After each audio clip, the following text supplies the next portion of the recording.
Start out by saying Barak Yahawah, Qadash. Welcome to part 2 of The Dragon Gave Him His Power.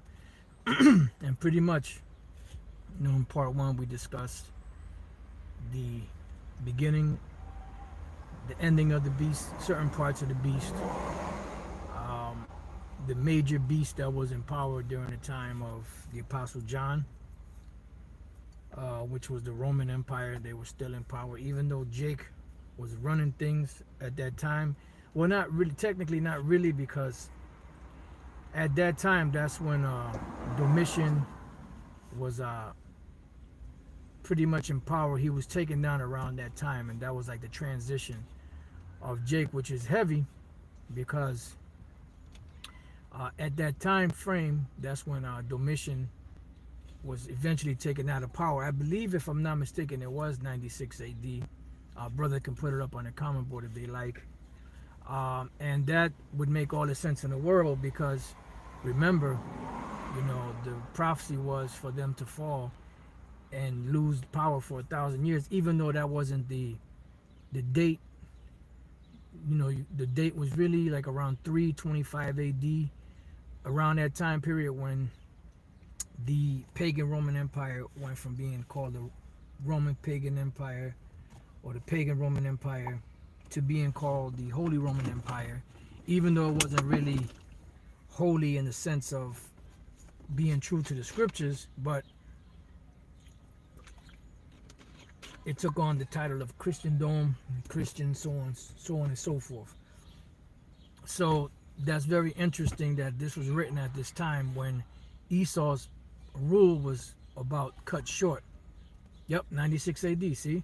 And this was written around that time period. So that's kind of heavy that this vision was given to the Apostle John around that time period, because that was the ending of, Esau's rule, and going into Jake ruling, and eventually after a period of 1,000 years, beginning around roughly 325 AD or so, 1,000 years in the future, we'll put it at around 1325 AD, which that's around the time where some accounts give for the for the Renaissance to start.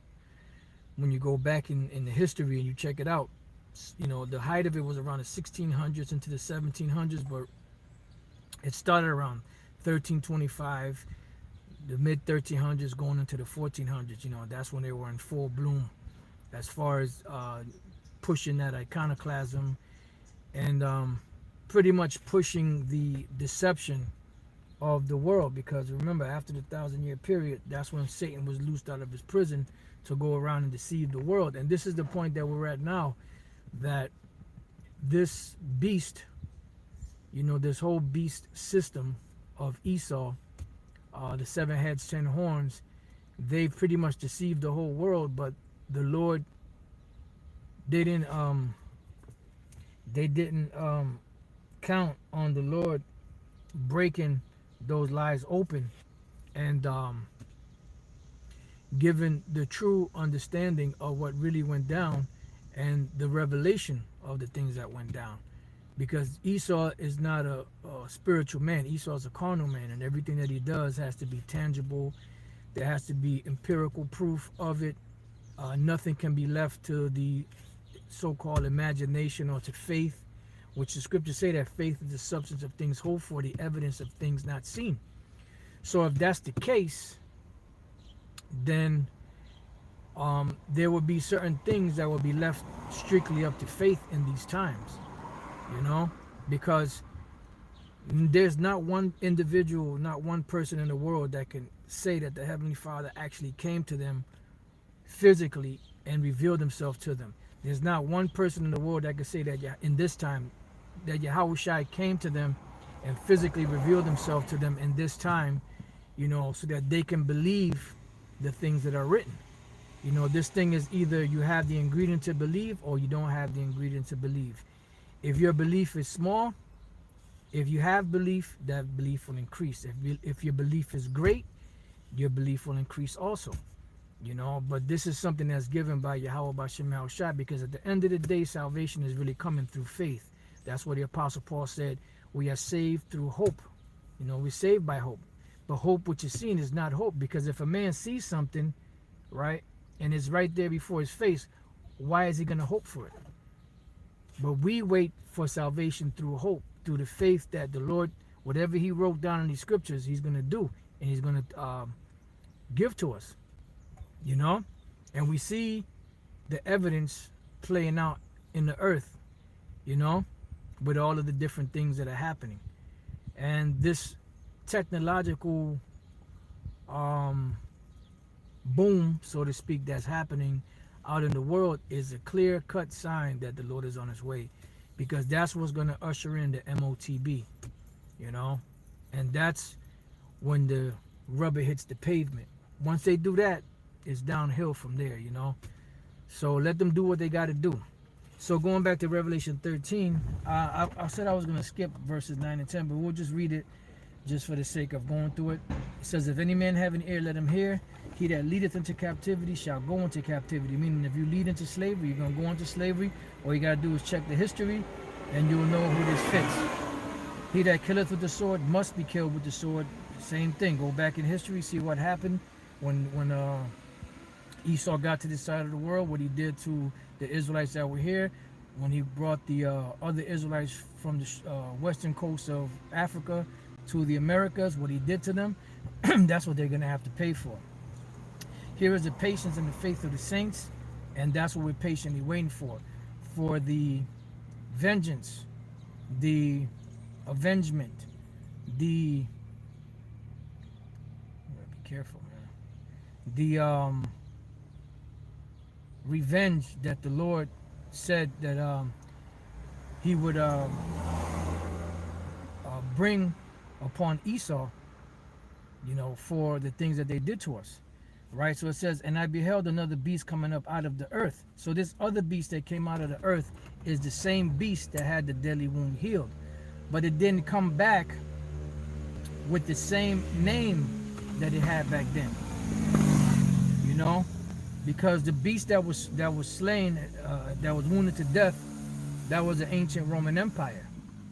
And when it came back into power, it didn't come back with the same name, but it came back with the same attitude, the same ideas, the same customs, the same philosophy, the same laws, the same military, the same things that paralleled it when it was back then, which in a sense is like is the same as reincarnation, because you'll have a person that lived, let's say 100 years ago, 200 years ago, and they have certain traits and certain ways that their spirit is. Then they come back 100, 200 years later, and although they have a different body, they have a different name, they still have the same characteristics that they did in the other life. So today, America has the same characteristics as her reincarnated partner, the Roman Empire, in the past. So they came back with the same attitude, the same spirit, the same not technology, the same ideas, thoughts, image, so on and so forth, but just under a different name and in a different location, because not every person that's reincarnated is reincarnated in the same country or state or city or whatever the case is, or village or wherever that they were born in 200, 300 years ago. You know, so America is that reincarnation. So it says, and I beheld another beast coming up out of the earth, and he had two horns like a lamb. And that two horns like a lamb is a representation of the body of legislation that they have here in so-called America. And that body of legislation would be classified as this Senate House, which is the same thing that went down in ancient Rome. And that's why when we read this and you start to get an idea of how, you know, the ancient Roman Empire worked and the legislation that it had, and you parallel it with America and the legislation that America holds, that's why you see so many similarities, you know. But and with anything, you know, you're gonna have changes here and there, but the body itself is gonna still be comprised of the same of the same ideology. All right. So it says, this is our first Maccabees chapter 8, and I'll start at 1. Now Judas had heard of the fame of the Romans, that they were mighty and valiant men. Why? Because they were the iron. That was the iron in Daniel's vision. And such as would lovingly accept all that join themselves unto them, and make a league of amity with all that came unto them. Now we're going to jump down to verse 13. Also that whom they would help to a kingdom, those reign, and whom again they displace. Finally, that they were greatly exalted. And we see that happening even to this very day. Even though this was talking about the ancient Roman Empire, you can apply that today. Because those who America helps, they will become great. But those who don't fall in line with America and her belief system, her democracy, so on and so forth, what do? They make it hard for them, because they're not complying to the order of the beast, of the agenda of the NWO. It says, yet for all this, none of them wore a crown or was clothed in purple to be magnified thereby. Why? Because the prophecy. How do we know that that is so? Because of the way that they set up their leaders. Now, did you have certain individuals that want to make themselves dictators, want to make themselves kings, and so on and so forth? Of course. Julius Caesar proved that. He was so absorbed with himself that he set himself up to be a dictator, to be pretty much a king. And what happened? They killed him. Why is that? Because the way that the Lord set it up in prophecy was that the way that this particular kingdom, which was the fourth kingdom, was going to be ruled, it was going to be ruled by men that were put in power by the populace, or the people, so to speak. You know, because that's the consensus, even though we know that's not the case. But then they weren't going to rule in a monarch way. And a monarch just simply means king, you know, like a kingly way.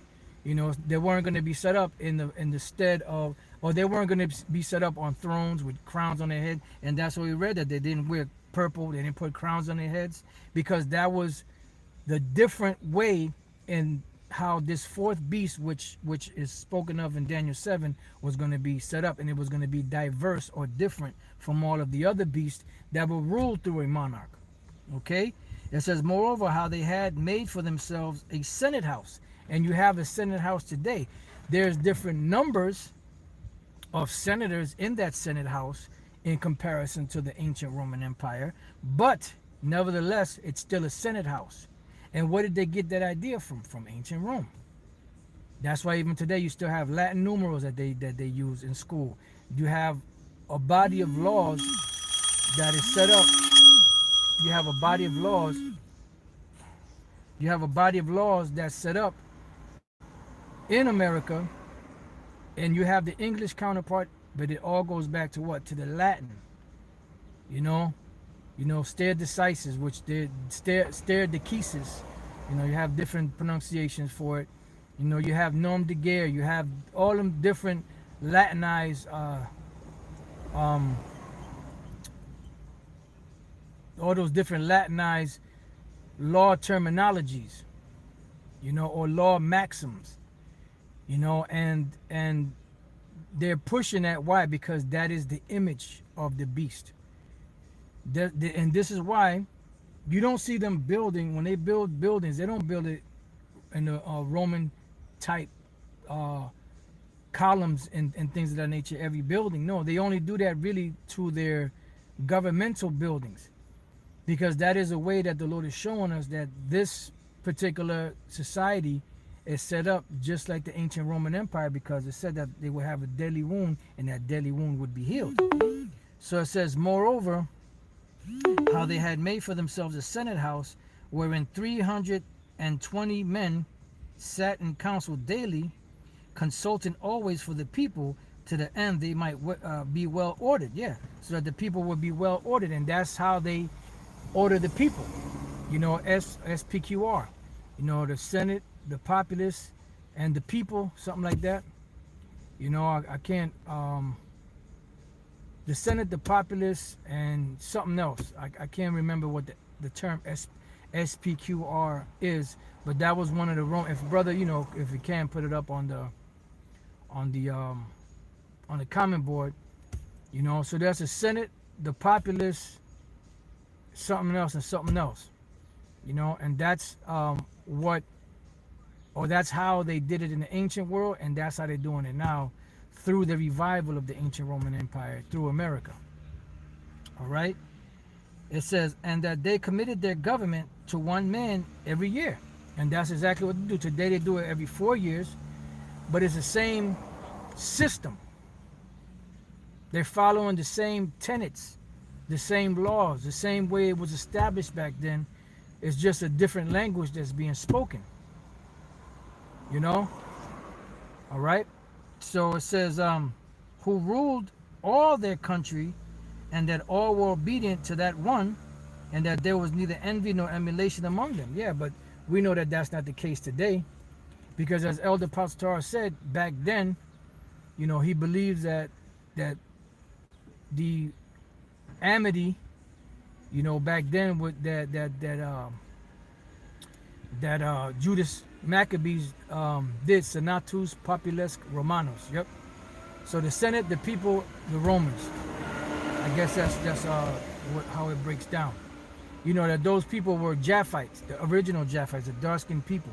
And then eventually these devils came and took it over, as they always do. Like they took over the land of the Macedonians. They set themselves up in power in that way, where they got into Europe through Greece, you know, through Macedonia, so on and so forth.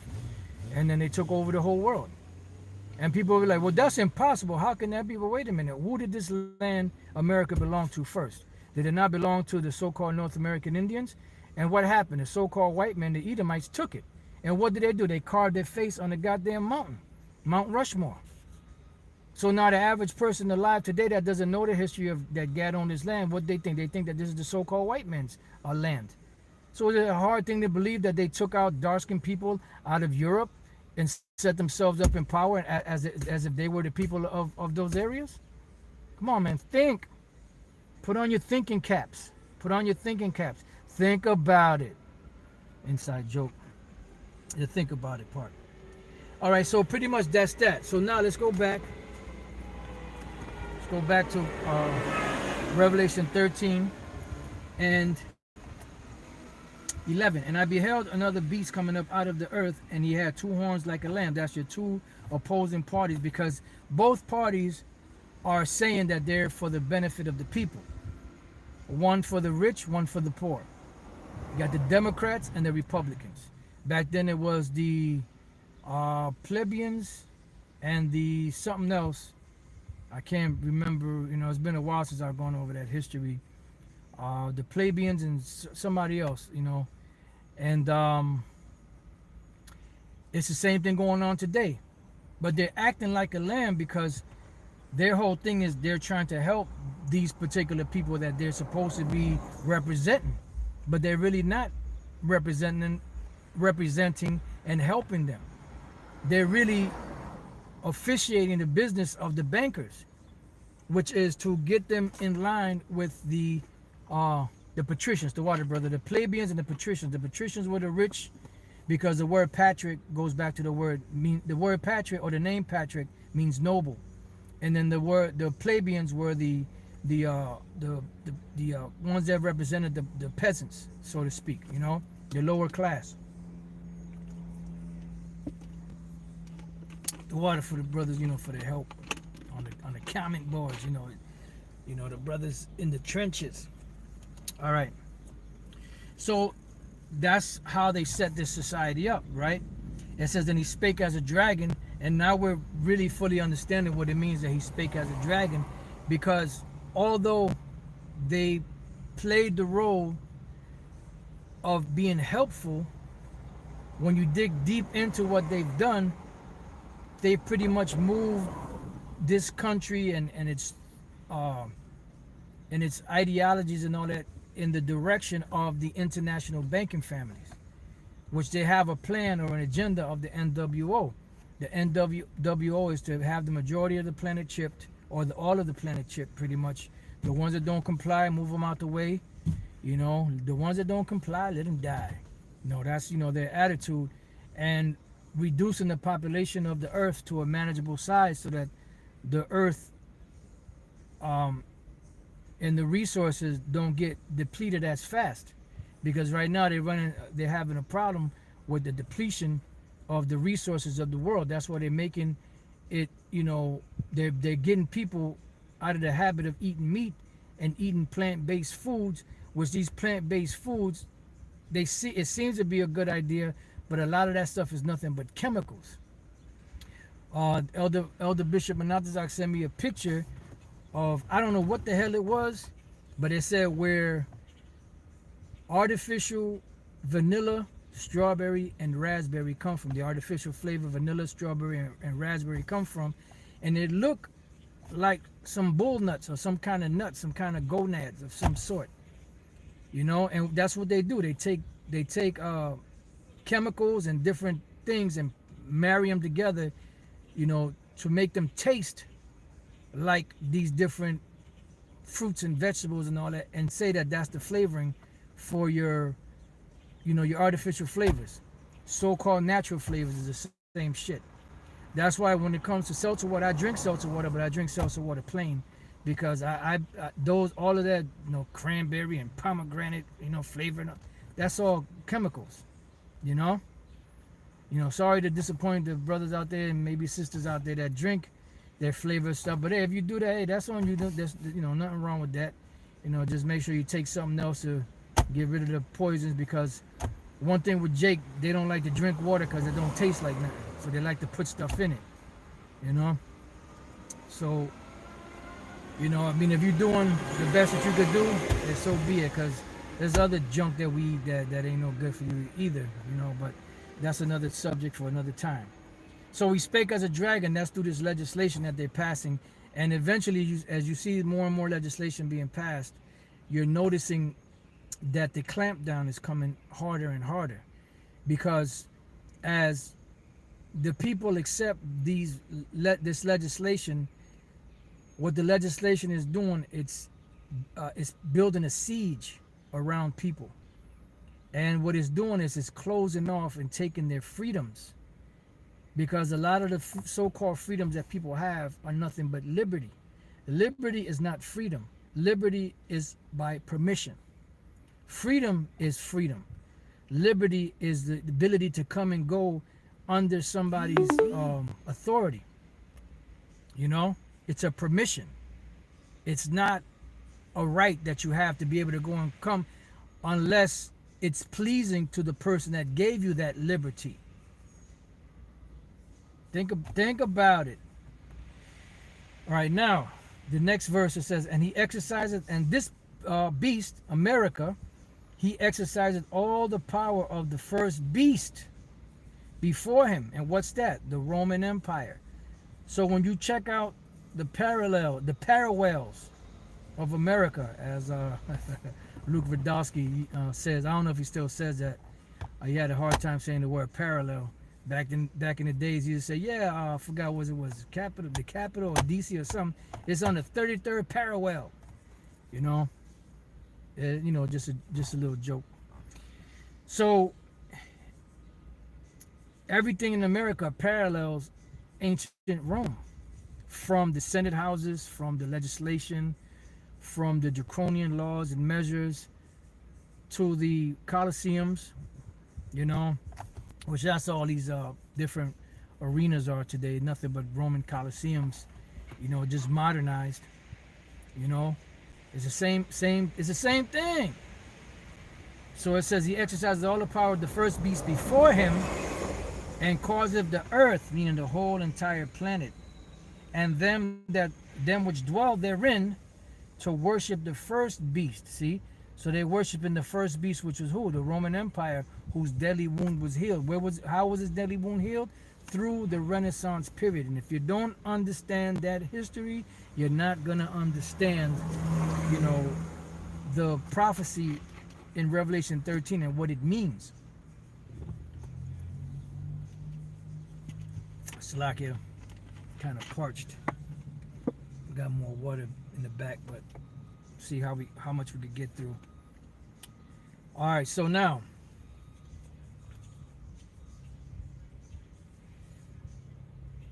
all right, so whose deadly wound was healed, and he doeth great wonders, so that he maketh fire come down from heaven on the earth in the sight of men, and we seen that happen through Hiroshima, Nagasaki, through them dropping bombs in different areas. You know, people that don't comply, they drop bombs. You know, they drop bombs on what was it? What was that? London during World War II. You know, so they have that power to do this. You know, then you have NATO forces that drop bombs. You know, you had Herzegovina, what was that called? Yugoslavia and all that, the Herzegovina. You know, they drop bombs on them back then, so they have that power. You know, and that's how they push people to comply, because they're like, look, you either comply through deception or you're going to comply by power. And they're coming to the point where they're using their power to persuade people, because not enough people are complying to their demands. You know, so eventually they're going to get physical. All right? It says, and deceiveth them that dwell on the earth. And that's what they do. It says, by the means of those miracles which he had power to do in the sight of the beast. Yeah. So they're using this power, you know, through America, through this technology that's being pushed around the world, and they're deceiving the people into accepting these things. Because the thing is, okay, well, people are born with flaws, so we can fix those flaws.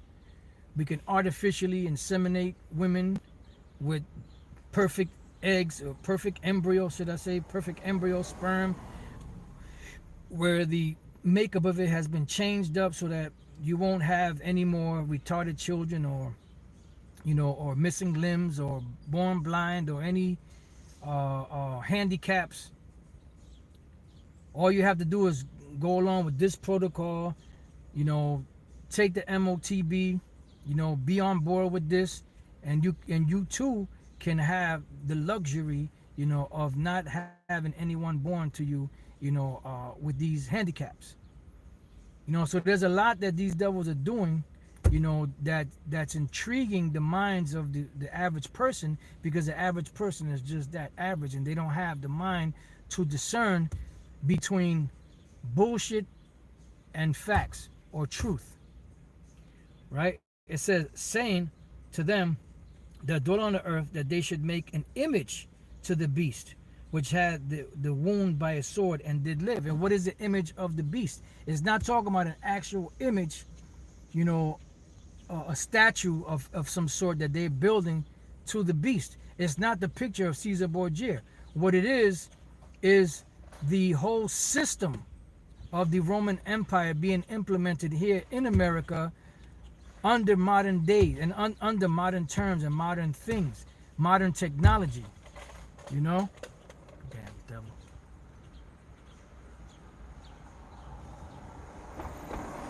Under modern technology, you know? And that's how they're doing it. And that's how they're pushing it. And the average person is, oh wow, this technology is marvelous, it's wonderful, it's doing so many great things for people, oh God, oh Lord. But really what it is closing you off.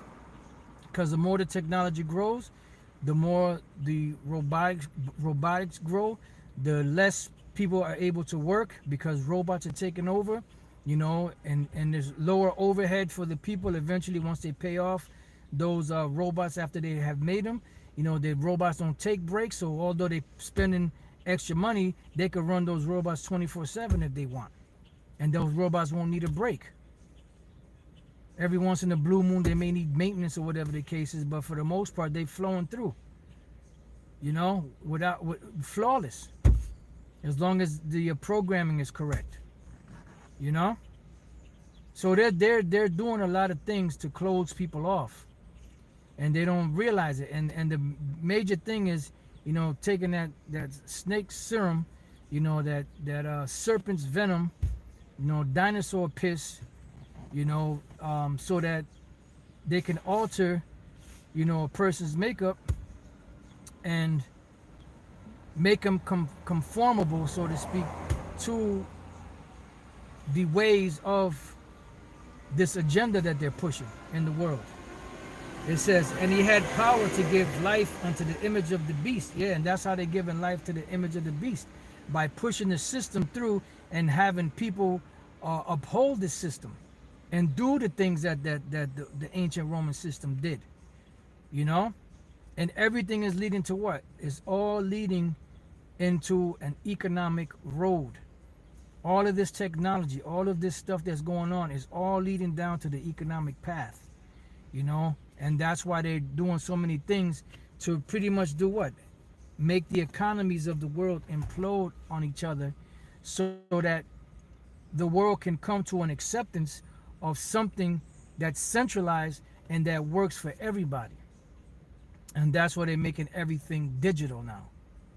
And they've been saying this for years. I've told y'all the story back in the days, you know, when I got home from the military, you know, which I didn't go to war, you know. I was in the military though, and when I got home, I used to hang out, you know, downtown Bridgeport, Connecticut, because this was my home at the time. Matter of fact, I'm not too far from it right now. There used to be this mall down there, which they closed down. They made it into a university.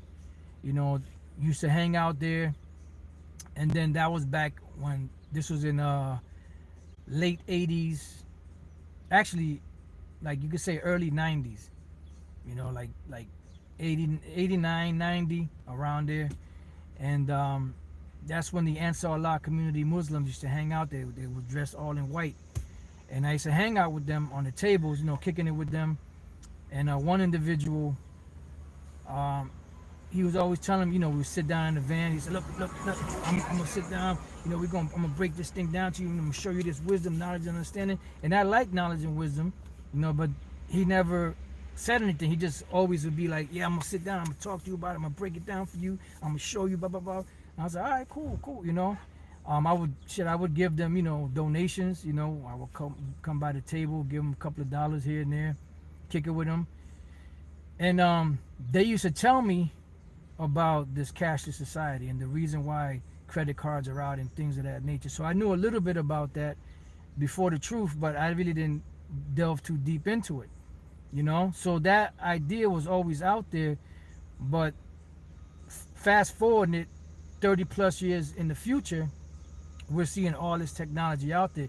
Credit card, EBT cards, debit cards, all that, those things are almost things of the past. Even though they're prevalent now, you know, people are moving into paying with their phones, you know. Because I saw this Jake today, you know, he took his phone and you could see a picture of his credit card on the phone, and he moved it and waved it over. It didn't even take that long. He just waved it over once, and boom, it took the payment and everything. So that's what they're moving everything towards, because the MOTB is the microchip, and they want that in everybody. And it has a special number in it. It has a special signal in it to where it activates things. And that's why they want to move everything into these smart cities. So everything that we see going on in the world, technological wise, or technology wise, is all leading to the MOTB. You know, and that's what the beast did once it came into power. It was moving everything in that direction, you know. All right, so let's go back. This is verse 15. And he had power to give life unto the image of the beast, that the image of the beast should both speak and cause that as many as would not worship the image of the beast should be killed. Yeah, because eventually if you don't comply with the system, they plan on rubbing you out. Why do you think they have the red list and the blue list and the yellow/green list? You know, those are all lists of either you're going to be exterminated, given a chance to rethink it, and the other ones, you know, the yellow and the /green list would be the ones that are ready for re-education. Those are the ones that do not resist. The red lists are the ones that are the problems. The blue list also, but the blue list, I believe they plan on giving, you know, they might be able to be turned, so to speak. But the red list is total, it's just straight up termination. Blue list also, but the yellow, especially the yellow and the green list, those are, come on, no park here. The yellow and the green list are definitely set for re-education. It says, and he caused it all, both small and great, rich and poor, free and bond, to receive a mark in their right hand or on their forehead, and that no man might buy or sell save he that had the mark, or the name of the beast, or the number of his name. And we've gone over that many times. So ever since this beast, which was the revival of the first beast, came into power, the whole idea and movement was towards the MOTB. When you really read this chapter with understanding, it's all about a social economic status in this world, to where only the ones that are within the system, plugged into the system, will be able to operate. And this is where Jacob's trouble is going to come into play, and this is where the men of the Lord, the elect, are going to be protected from all of this somehow, some way, because that's what the Lord said. That's going to be a beautiful thing, man. So we don't know exactly how it's going to play out. We have ideas based off of the scriptures, based off of the things that we've read, certain movies that were put out, just to give like the mind pictures to think upon of these things that would happen. I just recently saw the movie Cell with Samuel Jackson and John Cusack, and pretty much all of these different movies dealing with the technology, dealing with the Crown Vicky juice, they're all leading towards people being turned into zombies in whatever form that may be, whether it be they just be infected or whatever the case is. It's all leading towards that, and everything is leading to a cashless society, cashless society. The reason why they didn't lock down Sweden, it's not because of anything else, but that they are cashless, and they have a lot of people that have the chip, and we don't know how many people are chipped already, but that is the reason for that. Now, Elder Apostle Tahar just put up a video where this one individual spoke to Mike from Rethink the Dollar, and he told him about the reason why is because of the microchip, but he kind of like was reluctant, like kind of hesitant, like, they're cashless. So it's like you could tell that he had like a little rebuttal for that, because I don't think he really fully understands that the MOTB is the microchip, so it remains to be seen. So, I'll read the last verse and then we'll close it out. This is our verse 18. Here is wisdom, let him that hath understanding count the number of the beast, for it is the number of a man, and his number is 666. And when you go into that 666, the last 6 is stigma, which is something that's inserted or cut into you. There's the individual that created the RFID chip, Carl Sanders, stated that there is a 18-bit thing with inside of the chip, and what it's broken down into is broken down into it's